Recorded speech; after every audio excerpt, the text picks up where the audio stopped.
Здорово, Тяна и Куны. Работая над видео о легендарном любителе подорвать печень, а точнее напиться до поросячьего визга, меня осенило, что на самом деле система образования Конохи хромает глобально. И Джирайя там действительно еще неплохой наставник. Предлагаю немного копнуть поглубже и разобраться в этом вопросе. Наливайте лимонад, открывайте чипсоны, мы начинаем. Для начала поговорим об Академии ниндзя в Конохе. Судя по тому, что Итачи выпустился в 7 всего через год обучения, а Наруто с одноклассниками выпустились в 12, то стандартное обучение проходит целых 6 лет. И чему же обучаются дети в этой школе? Изучают немного теории о командной работе, учатся читать, писать, изучают математику, географию и прочие науки, чтобы развивать тактическое мышление. И изучают 3 техники: замену, раз уж ее знает даже Сакура из первого сезона, превращение и базовые теневые клоны. Это все. И еще есть спарринги и физподготовка с бросанием кунаев и сюрикенов, хотя тут тоже вопросы. Возьмем первый сезон. С Хинатой, Неджи и Кибой все понятно, у них свое уникальное тайдзюцу. Но касаемо остальных, только у Саски на начало первого сезона тайдзюцу годное. Но давайте объективно, не все Саски окей? Итачи вообще в 15 лет унизил Орочимару, когда тот пытался покуситься на его тело.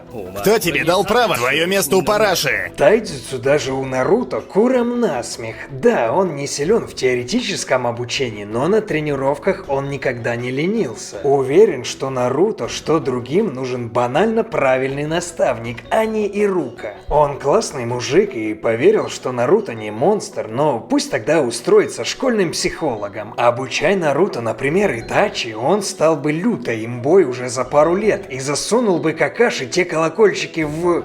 Но вы поняли. Это к тому, что даже тайдзюцу в Академии обучают кое-как. Да за 6 лет там должны выходить пачками такие, как Джет Ли с Джеки Чаном, и наматывать врагов на шампур, а не прятаться от страха на экзамене на Чунина. Академия настолько бесполезна, что даже родители обучают своих детей большему. Можно сказать, что это логично, ибо техники каждого клана уникальны и передаются из поколения в поколение. И в каком-то смысле это так. Но если родители не занимаются профильно подготовкой, то в Академии она банально должна быть поэффективнее. Самый минимум стоит определить тип чакры. Можно сказать, что генины не могут использовать мощные техники стихий, но бывают исключения. Те самые Какаши и Саски яркие примеры. Однако тренировать саму природу чакры ничего не мешает. Пускай ученики из 5 групп тоже занимаются развитием природы своей чакры.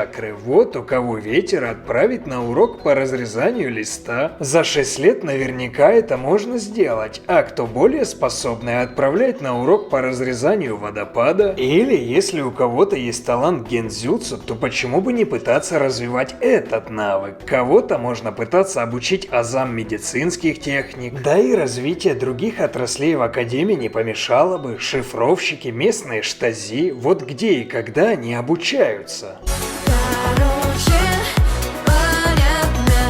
Академия в Наруто очень похожа на классическую школу в нашей реальной жизни. Всех обучают по одной программе и все, не развивают личностные таланты, только тут дают бандану к аттестату и в основном бесполезного наставника. Например, Какаши обучил ребят ходить по дереву, хотя этому должны были учить в Академии вместе с хождением по воде, ибо контроль чакры это база. Потом обучил Саски Чидори, будучи плохим психологом, допустил раскол группы и потерял всех учеников. Гай действительно хорошо обучил хотя бы Ли, да и психолог в целом из него получше. Хотя бы пытается держаться бодрячком, хотя и сам понимает, что выставляет себя дурачком, ибо трёп 30-летнего взрослого дяди про юность, ну такое себе.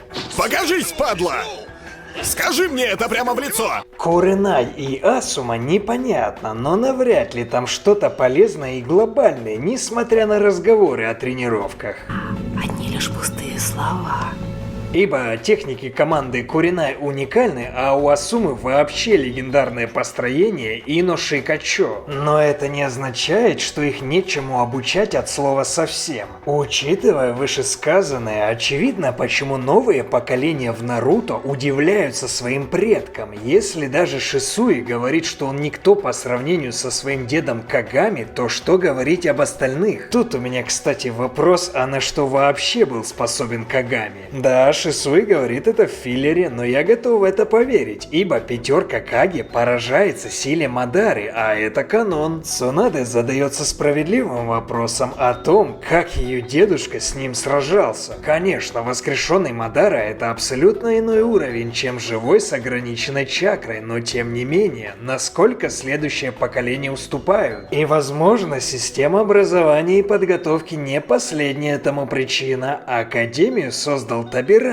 Его с Хаширамой и Мадару явно обучали их отцы. Вот после этого и был запущен процесс расхлябанности. Нет, я не за то, чтобы было как в деревне Тумана при 4-м Мизукаге, когда бой между друзьями до смерти. Это радикализм и глупость, ведь это банально уменьшает в половину количество выпускников. Я упомянул об этом, когда рассуждал о Данзо, но стоило бы сделать обучение посерьезнее, чтобы ниндзя Канохи не падали после 2 сюрикенов. На сегодня у меня все, я собираюсь сделать небольшую паузу от Наруто и перейти к самому лучшему каллиграфу Японии. Подписываться не обязательно, мы с Анбу и так найдем вас в рекомендациях, а вот почитать комментарии будет очень приятно. Спасибо за внимание и оставайтесь на связи.